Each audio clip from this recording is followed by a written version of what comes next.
Welcome to ASPN academy. இது நம்மளோட சேனல்ல இருக்கிற ஃப்ரீ டெஸ்ட் பேட்ச் சம்மந்தப்பட்ட ஒரு அப்டேட் வீடியோ தான் இந்த வீடியோ. நம்மளோட சேனல்ல ஆல்ரெடி டிஎன்பிஎஸ்சி குரூப் 4க்கு ஃப்ரீ டெஸ்ட் பேட்ச் மே 1ஆம் தேதியிலிருந்து ரன் ஆயிட்டு இருக்கு. இதில் நிறைய பேர் ஜாயின் பண்ணி ஆல்ரெடி 1300 பேருக்கு மேலே ஜாயின் பண்ணி டெஸ்ட் எழுதிட்டு இருக்கீங்க. இது வரைக்கும் 3 டெஸ்ட் கம்ப்ளீட் ஆயிருக்கு. அதுக்குன்னு தனியாக உங்களுக்கு மொபைல் ஆப் கொடுத்துட்டோம். அதை எப்படி யூஸ் பண்ணுறது, அதுக்கான ஷெட்யூல் எல்லாமே ஆல்ரெடி நான் உங்களுக்கு கொடுத்துட்டேன். ஒருவேளை இந்த வீடியோவை நீங்கள் ஃபர்ஸ்ட் டைம் யாராவது பார்க்குறீங்க, இதுக்கப்புறம் இந்த டெஸ்ட் பேட்சில் ஜாயின் பண்ணணும்னு நினைக்கிறீங்க அப்படின்னா, நீங்கள் தாராளமாக ஜாயின் பண்ணிக்கலாம்.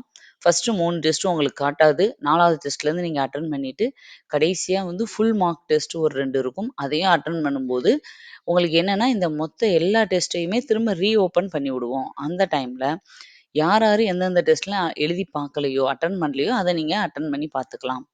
அதனால இதுக்கப்புறம் ஜாயின் பண்ணலாமா அப்படின்னு யோசிக்காதீங்க. தாராளமா ஜாயின் பண்ணி நீங்க டெஸ்ட்ட அட்டெண்ட் பண்ணலாம். அதே மாதிரி நெறைய பேரு எப்படி இதில ஜாயின் பண்றதுன்னு கமெண்ட்ல கேட்டுக்கிட்டே இருந்தீங்க. அதுக்காக தான் இத நான் எக்ஸ்பிளைன் பண்றேன். பாருங்க, இந்த மாதிரி நீங்க வந்து அ நம்மளோட இது வெப்சைட்டுக்கு போறதுக்கு ஏஎஸ்பிஎன் அகாடமி அப்படின்னு நீங்க போட்டீங்கன்னா, ஃபர்ஸ்ட் எடுத்த உடனே நம்மளோட சேனலோட உங்களுக்கு வெப்சைட் வந்து காட்டும். பாருங்க, சேனலோட வெப்சைட்ல நான் கிளிக் பண்றேன். கிளிக் பண்ணா உங்களுக்கு வந்து சேனல் இந்த மாதிரி விசிபிள் ஆகும். பாருங்க, இதில கீழ அவர் பிளேலிஸ்ட் அப்படின்னு இருக்கு இல்லையா? இந்த பிளேலிஸ்ட்டுக்கு கீழ போனீங்கன்னா, உங்களுக்கு எல்லா நான் எடுத்திருக்க டாபிக் எல்லாமே பிளேலிஸ்ட்ல உங்களுக்கு காட்டும். இப்போ பொது தமிழ் கிளிக் பண்ணா, பொது தமிழுக்கான எல்லா வீடியோஸும் அதில இருக்கும். மெட்டீரியல்ஸ் வந்து இதில இருக்கும். பொது தமிழ்ல திருக்குறள், கணிதம், ப்ரீவியஸ் இயர் கொஸ்டின்ஸ் பேங்க்கு, அ பொது அறிவு, பொது அறிவியலே ரிவிஷனு, நடப்பு நிகழ்வு இப்படி எல்லாமே இருக்கும். வெப்சைட்ட ஒரு வாட்டி கோ த்ரூ பண்ணிக்கோங்க. நம்ம சேனல பத்தின டீட்டெயில் உங்களுக்கு இதில கிடைக்கும். இப்போ மேல பாருங்க, ஃப்ரீ டெஸ்ட் பேட்ச்ல எப்படி ஜாயின் பண்றது அப்படின்னு இருக்கு இல்லையா? இந்த ஜாயின் நவ் அப்படிங்கிற பட்டன கிளிக் பண்ணுங்க நீங்க. கிளிக் பண்ணீங்கன்னா, ஆட்டோமேட்டிக்கா உங்களுக்கு இந்த மாதிரி ஒரு பேஜுக்கு வந்து உங்கள கூட்டிட்டு போயிரும். இந்த பேஜ்ல பாருங்க, ஆல்ரெடி எக்ஸிஸ்டிங் வந்து 1277 இருக்காங்க. இதுல நீங்க இந்த join TNPSC free test batch அப்படின்னு குடுத்துருக்கு இல்லையா? இந்த பட்டன நீங்க கிளிக் பண்ணணும். கிளிக் பண்ணி உள்ள போனீங்கன்னா, ஆட்டோமேட்டிக்கா உங்களுக்கு இந்த மாதிரி ஒரு இது வந்து ஓப்பன் ஆகும். இதுல உங்களுக்கு எல்லா டீட்டெயிலும் இருக்கும். பாருங்க, டெஸ்ட் 1 இருக்கும்போதே அந்த இதுல என்ன சிலபஸ், டெஸ்ட் 1ல என்னென்ன சிலபஸ். வீக்லி ஒன்ஸ் டெஸ்ட் வந்து 8 இருக்கும். அந்த 8 டெஸ்ட்டுக்குள்ளேயே மொத்த சிலபஸையும் கவர் பண்ற மாரி நான் ஸ்ப்ளிட் பண்ணி குடுத்துருப்பேன். ஃபர்ஸ்ட் டெஸ்ட்ல யூனிட் 1 தமிழ்ல, ஜிகேல பாலிட்டி, கரண்ட் அஃபேர்ஸ்ல நவம்பர் 2024 கரண்ட் அஃபேர்ஸ் கிட்டத்தட்ட ஒரு 8 மாசத்துக்கு படிக்கிற மாரி நான் குடுத்துருப்பேன். மேத்ஸுக்கு வந்து சிம்ப்ளிஃபிகேஷன் அண்ட் நம்பர் சீரிஸ் இந்த மாதிரி குடுத்துருவேன். அத நீங்க படிச்சுட்டு, அதுக்கான மெட்டீரியல் பாருங்க இந்த இடத்துல நான் குடுத்துருப்பேன். நான் உங்களுக்கு எடுத்த வீடியோஸே அதுல வந்து இருக்கும். நீங்க அதுல போய் படிச்சுட்டு, நீங்க வந்து டெஸ்ட்ட வந்து அந்த சொன்ன டேட்ல இப்ப மே 1ஆம் தேதி எக்ஸாம்னா, அந்த மே 1ஆம் தேதி கரெக்ட்டா அந்த பட்டன் வந்து எனேபிள் ஆயிரும். எனேபிள் ஆயிட்டு 24 ஹவர்ஸ் மட்டும் தான் அந்த பட்டன் எனேபிளா இருக்கும். அதுக்கப்புறம் அது இந்த மாதிரி எக்ஸ்பயர்ன்னு வந்துரும். ஏன் அப்டின்னா, நீங்க அந்த டைம்க்குள்ள இந்த எக்ஸாம வந்து அட்டெண்ட் பண்ணணும். கரெக்ட்டா வந்து ஃபாலோ பண்ணணும் அப்படிங்கிறதுக்காக. அடுத்து டெஸ்ட் 2, டெஸ்ட் 3 இந்த மாதிரி போய்க்கிட்டே இருக்கும். இது மாதிரி ஆல்ரெடி 3 டெஸ்ட் முடிஞ்சிருச்சு. ஆல்ரெடி அட்டெண்ட் பண்ணவங்களுக்கும் தெரியும். இப்போ ஆல்ரெடி அட்டெண்ட் பண்ணவங்களுக்கே தெரியாத ஒரு விஷயம் என்ன அப்படின்னா, புதுசா ரேங்க் லிஸ்ட் அப்படிங்கிற ஒண்ண வந்து இதுல எக்ஸ்ட்ரா ஆட் பண்ணியிருக்கோம். ஒவ்வொரு டெஸ்ட்டும் முடியும் போதும் உங்களுக்கு அந்த டெஸ்ட்டோட ரேங்க் லிஸ்ட் கீழ பப்ளிஷ் ஆயிரும். ரேங்க் லிஸ்ட் அப்படின்னா எப்படி இருக்கும் அப்படின்னா, ஃபர்ஸ்ட் 1ல இருந்து 50 ரேங்க்குள்ள எடுத்தவங்களோட மார்க் மட்டும் அதுல பப்ளிஷ் ஆயிருக்கும். அதே மாதிரி நம்பர் கிடையாது. உங்களோட நேம் அதுல டிஸ்ப்ளே ஆகாது. உங்களுக்குன்னு ஒரு ஐடி கிரியேட் ஆயிருக்கும். இப்ப இங்க பாருங்க, நீங்க ஓப்பன் பண்ண உடனே உங்களுக்குன்னு ஒரு ஐடி ஆட்டோமேட்டிக்கா வந்து கிரியேட் ஆயிரும். அந்த ஐடி நம்பர் இங்க போட்டிருக்கோம் இல்லையா? இந்த ஐடி நம்பர் அதுல இருக்கும். அந்த ஐடி நம்பரும் உங்க மார்க்கும் இருக்கும். ஏன்னா அடுத்தவங்களோட நேம்ஸோ எதுவுமே தெரியக்கூடாதுன்றதுக்காக எதுவுமே பப்ளிஷ் பண்ணல. ஐடி நம்பரும் இது இருக்கும். ஏன் வந்து இந்த ரேங்க் லிஸ்ட்டு 2, 3 வாட்டி டெஸ்ட் எழுதி முடிக்கிற வரைக்குமே நாங்க இத குடுக்கல ஃபர்ஸ்ட்டு. ஆனா, இப்ப ஏன் குடுத்துருக்கோம் அப்டின்னா, இது மத்தவங்களுக்கு ஒரு மோட்டிவேஷனா இருக்கணும் அப்டிங்கிறதுக்காக. பாருங்க, நீங்க அந்த ரேங்க் லிஸ்ட் அப்டிங்கிறத ஓப்பன் பண்ணீங்கன்னா, உங்களுக்கு இப்படிதான் தெரியும் ரேங்க் லிஸ்ட். பாருங்க, உங்களோட ஐடி நம்பர், மொத்தத்துக்கு எவ்வளோ மார்க் வாங்குனீங்க? இது வந்து 50க்கு வாங்குன மார்க்கு. நீங்க டெஸ்ட் எழுதும்போது எழுதுன 50க்கு வாங்குன மார்க்கு, இத 100க்கு கன்வெர்ட் பண்ணி 100க்கு எவ்வளவு அப்படிங்கிறது இங்க இருக்கும். உங்களோட ரேங்க்கு, உங்களோட ஸ்டூடண்ட்டோட ஐடி, கரெக்ட்டான ஆன்சர், ஸ்கோர். ஃபுல் மார்க் அதாவது அவுட் ஆஃப் 100 வந்து எவ்வளவுன்றது இங்க இருக்கும். ஏன் இத பப்ளிஷ் பண்றோம்னா, எழுதுனவங்களுக்கும் ஒரு வந்து ஆ மோட்டிவேஷனா இருக்கும். அடுத்தடுத்து எழுதணும். நம்ம நேம் வந்து கன்டினியூஸா அந்த 50 ரேங்க்குள்ள இருக்கணும் அப்படிங்கிற எண்ணமும் இருக்கும்.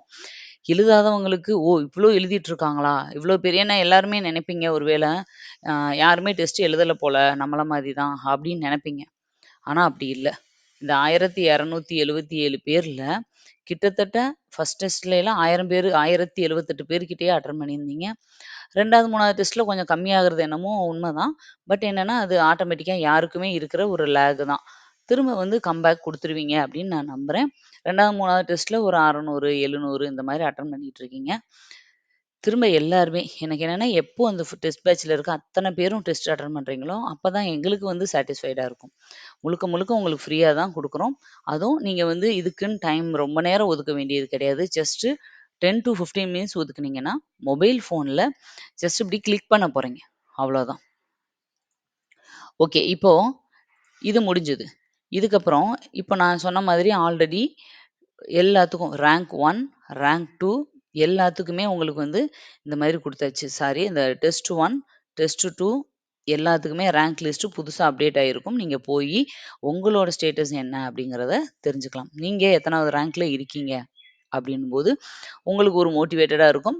அடுத்து படிக்கிறதுக்கும் ஒரு ஆர்வமா இருக்கும். அடுத்தது நம்மளோட டெஸ்ட் 4ல வந்து என்ன படிக்கணும் அப்படின்னா, யூனிட் 4 தமிழ்ல, ஜிகேல ஜியோகிராஃபி, கரண்ட் அஃபேர்ஸ்ல பிப்ரவரி மந்த்துக்கான அதுவும் 2025க்கான கரண்ட் அஃபேர்ஸ், மேத்ஸ்ல ரேஷியோ அண்ட் ப்ரொபோர்ஷன். இதுக்கான ஸ்டடி மெட்டீரியல் ஆல்ரெடி அப்டேட் ஆயிருச்சு. ஆக்சுவலா நீங்க இத கன்டினியூஸா ஃபாலோ பண்ணிட்டு இருந்தீங்கன்னா, 2 டேஸ் முன்னாடியே நான் ஸ்டடி மெட்டீரியல் எல்லாமே அப்டேட் பண்ணிட்டேன். ஒவ்வொரு டெஸ்ட்டும் முடிஞ்ச உடனே 1 ஆர் 2 டேஸ்க்குள்ள அடுத்த ஸ்டடி மெட்டீரியல் அப்டேட் பண்ணிருவேன். ஏன்னா நீங்க படிக்கணும் இல்லையா? அதுக்காக. ஆனா வந்து அது குடுத்துருக்கேன் போய் பாருங்கன்னு சொல்லி வீடியோ போடுறதுக்கு தான் எனக்கு டைம் இல்லாம ஆயிருது. இனிமேல் நான் வீடியோ குடுத்தாலும் குடுக்காட்டியும், டெஸ்ட் முடிஞ்ச உடனே ஒரு 1 டேல அடுத்த மெட்டீரியல போய் நீங்க செக் பண்ணுங்க. கண்டிப்பா ஆட்டோமேட்டிக்கா அதுல வந்து அப்டேட் ஆயிருக்கும்.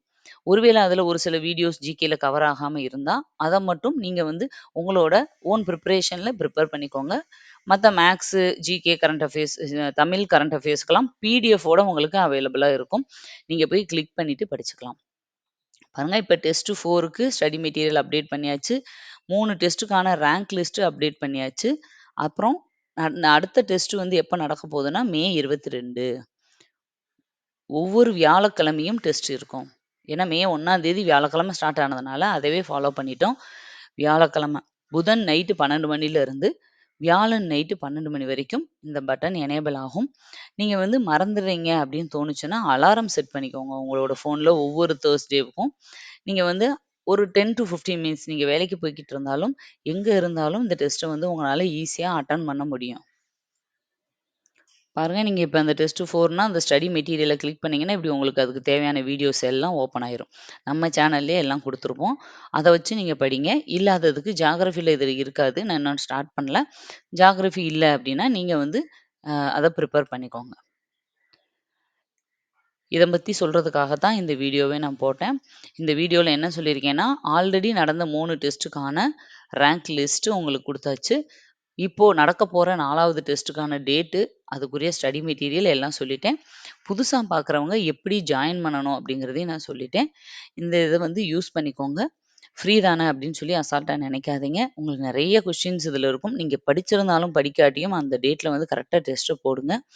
ஏன்னா, தெரிஞ்ச கொஸ்டின விட தெரியாத கொஸ்டின எப்படி ஹேண்டில் பண்றாங்களோ, அதுல தான் மார்க் ஸ்கோர் பண்ண முடியும். அதனால அட்லீஸ்ட் அதையாவது பிராக்டிஸ் பண்ணிக்கங்க.